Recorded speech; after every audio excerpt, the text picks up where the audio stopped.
ಅದಕ್ಕೆ ಪ್ರೆಷರ್ ಬಿದ್ದು ಅದರಿಂದ ನಿಮಗೆ ಪೈಲ್ಸ್ ಮತ್ತೆ ಫಿಸ್ಟುಲಾ ಬರುವ ಚಾನ್ಸಸ್ ಜಾಸ್ತಿ ಇರುತ್ತೆ. ಫುಡ್ ಪಾಯ್ಸನಿಂಗ್ ಆಗೋದಾಗಿರಲಿ, ಇಲ್ಲಾಂದ್ರೆ ಹೊಟ್ಟೆಯಲ್ಲಿ ಸಮಸ್ಯೆ, ಈ ಥರ ಎಲ್ಲ ಬರುವ ಸಾಧ್ಯತೆ ಜಾಸ್ತಿ ಇರುತ್ತೆ. ಈ ವಿಷಯ ಯಾರು ನಿಮ್ಮ ಫ್ರೆಂಡ್ಸ್ ಟಾಯ್ಲೆಟ್ಗೆ ಹೋಗುವಾಗ ತಗೊಂಡು ಹೋಗ್ತಾರೆ ಅವರಿಗೆ ದಯವಿಟ್ಟು ಶೇರ್ ಮಾಡಿ.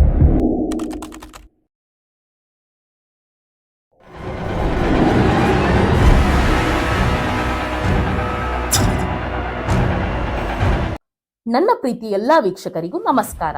ನಾನು ನಿಮ್ಮ ಡಾಕ್ಟರ್ ಫಾತಿಮಾ ಸುಹಾನಾ. ನಿಮಗೆ ನಾನೀಗ ಒಂದು ಪ್ರಶ್ನೆ ಕೇಳ್ತೇನೆ, ಅದಕ್ಕೆ ಹಾನೆಸ್ಟ್ ಆಗಿ ನೀವು ಕಮೆಂಟ್ ಅಲ್ಲಿ ಉತ್ತರ ಕೊಡಬೇಕು. ನಿಮ್ಮಲ್ಲಿ ಎಷ್ಟು ಜನ ಟಾಯ್ಲೆಟ್ಗೆ ಹೋಗುವಾಗ ಫೋನ್ ತಗೊಂಡು ಹೋಗ್ತೀರಾ ಅಂತ ನನಗೆ ಕಮೆಂಟ್ ಮಾಡಿ ಹೇಳಿ. ಇದರಿಂದ ಏನೆಲ್ಲ ಆರೋಗ್ಯ ಸಮಸ್ಯೆ ಉಂಟಾಗ್ತಿದೆ ಅಂತ ನಾನು ಈ ವಿಡಿಯೋದಲ್ಲಿ ನಿಮಗೆ ತಿಳಿಸಿಕೊಡ್ತೇನೆ. ಮೊದಲನೇದು, ನೀವು ಟಾಯ್ಲೆಟ್ಗೆ ಫೋನ್ ತಗೊಂಡು ಹೋಗ್ತೀರಲ್ವಾ, ಅಲ್ಲಿ ಏನು ಮಾಡ್ತೀರಾ, ನೀವು ಇನ್ಸ್ಟಾಗ್ರಾಮಲ್ಲಿ ರೀಲ್ಸ್ ಕಾಲ್ ಮಾಡ್ತೀರಾ, ಮತ್ತೆ ಯೂಟ್ಯೂಬ್ ವಿಡಿಯೋಸ್ ನೋಡ್ತೀರಾ, ಅದೇ ಥರ ವಾಟ್ಸಪ್ಪಲ್ಲಿ ಚಾಟ್ ಕೂಡ ಮಾಡ್ತೀರಾ.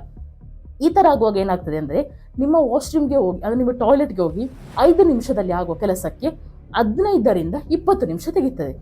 ಈ ಥರ ಆದಾಗ ಏನಾಗ್ತದೆ ಅಂತ ಹೇಳಿದರೆ, ನೀವು ಮಲ ಮಾಡುವ ಜಾಗದಲ್ಲಿ, ಅದೇ ಗುದದ ಜಾಗದಲ್ಲಿ ಕೆಲವು ರಕ್ತನಾಳಗಳಿರುತ್ತೆ. ಅದಕ್ಕೆ ಪ್ರೆಷರ್ ಬಿದ್ದು ಅದರಿಂದ ನಿಮಗೆ ಪೈಲ್ಸ್ ಮತ್ತು ಫಿಸ್ಟುಲಾ ಬರುವ ಚಾನ್ಸಸ್ ಜಾಸ್ತಿ ಇರುತ್ತೆ. ಅದಲ್ಲದೆ ಇನ್ನೂ ಪ್ರಾಬ್ಲಮ್ಸ್ ಏನಂದರೆ, ತುಂಬ ಜಾಸ್ತಿ ಪ್ರೆಷರ್ ಬೀಳುವಾಗ ಅದರಿಂದ ನಿಮಗೆ ಬ್ಲೀಡಿಂಗ್ ಆಗುವ ಸಾಧ್ಯತೆ ಮತ್ತು ನಿಮಗೆ ಮೋಷನ್ ಪಾಸ್ ಮಾಡುವಾಗ ನೋವು ಕೂಡ ಆಗುವ ಸಾಧ್ಯತೆ ಜಾಸ್ತಿ ಇರುತ್ತೆ. ಎರಡನೇದು, ನೀವು ಟಾಯ್ಲೆಟ್ಗೆ ಫೋನ್ ತಗೊಂಡು ಹೋಗ್ತೀರಾ, ಆವಾಗ ಏನಾಗ್ತದೆ, ಟಾಯ್ಲೆಟಲ್ಲಿ ಬ್ಯಾಕ್ಟೀರಿಯಾ, ಜರ್ಮ್ಸ್ ಎಲ್ಲ ಇರ್ತದೆ, ಇದೆಲ್ಲ ನಿಮ್ಮ ಫೋನಿಗೆ ಅಂಟಿಕೊಳ್ಳುತ್ತೆ. ಫೋನಿಗೆ ಅಂಟಿಕೊಂಡಾಗ ಏನಾಗುತ್ತೆ, ನೀವು ಅದನ್ನು ಫೋನನ್ನು ಮುಟ್ತೀರಾ ಮತ್ತು ನಿಮ್ಮ ಫೇಸನ್ನು ಟಚ್ ಮಾಡ್ತೀರಾ. ಈ ಥರ ಎಲ್ಲ ಮಾಡುವಾಗ ನಿಮ್ಮ ಫೇಸಲ್ಲಿ ಇನ್ಫೆಕ್ಷನ್ ಆಗೋದಾಗಿರಲಿ, ಇಲ್ಲ ಅದರ ಬ್ರೇಕ್ಔಟ್ಸ್ ಆಗುವ ಚಾನ್ಸಸ್ ಇರುತ್ತೆ. ಅದಲ್ಲದೆ ನೀವು ಕೇಳ್ಬೋದು, ಡಾಕ್ಟರ್ ನಾವು ವಾಶ್ರೂಮ್ಗೆ ಟಾಯ್ಲೆಟ್ಗೆ ಹೋಗಿ ಬಂದಾದ್ಮೇಲೆ ನಾವು ಹ್ಯಾಂಡ್ ವಾಶ್ ಮಾಡ್ತೀವಿ. ಆಲ್ರೆಡಿ ನೀವು ಟಾಯ್ಲೆಟ್ಗೆ ಫೋನ್ ತಗೊಂಡು ಹೋಗ್ತೀರಲ್ಲ, ಆವಾಗ ಜರ್ಮ್ಸ್ ಎಲ್ಲ ಆಲ್ರೆಡಿ ಕಂಟ್ಯಾಮಿನೇಟೆಡ್ ಆಗಿರುತ್ತೆ. ಈ ಕಾರಣದಿಂದ ನಿಮಗೆ ಫುಡ್ ಪಾಯ್ಸನಿಂಗ್ ಆಗೋದಾಗಿರಲಿ, ಇಲ್ಲಾಂದರೆ ಹೊಟ್ಟೆಯಲ್ಲಿ ಸಮಸ್ಯೆ, ಈ ಥರ ಎಲ್ಲ ಬರುವ ಸಾಧ್ಯತೆ ಜಾಸ್ತಿ ಇರುತ್ತೆ. ಇದು ಎರಡನೇದು. ಮೂರನೇದೇನೆಂದರೆ, ನಿಮಗೆ ಮಲ ವಿಸರ್ಜನೆ ಮಾಡುವಾಗ ತುಂಬ ಕಷ್ಟ ಆಗುವಂಥದ್ದು. ನೀವು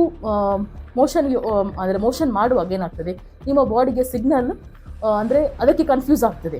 ಆವಾಗ ಏನಾಗ್ತದೆ ಅಂತ ಹೇಳಿದರೆ, ನಿಮಗೆ ಮಲಬದ್ಧತೆಯ ಪ್ರಾಬ್ಲಮ್, ಇಲ್ಲ ಮಲ ವಿಸರ್ಜನೆ ಮಾಡುವಾಗ ನಿಮಗೆ ಅಲ್ಲಿ ನೋವಾಗೋದು, ಇಲ್ಲಾಂದರೆ ಮಲ ವಿಸರ್ಜನೆ ಸರಿಯಾಗದೆ ತೊಂದರೆ, ಈ ಥರ ಎಲ್ಲ ನಿಮಗೆ ಬರುವ ಸಾಧ್ಯತೆ ಜಾಸ್ತಿ ಇರುತ್ತೆ.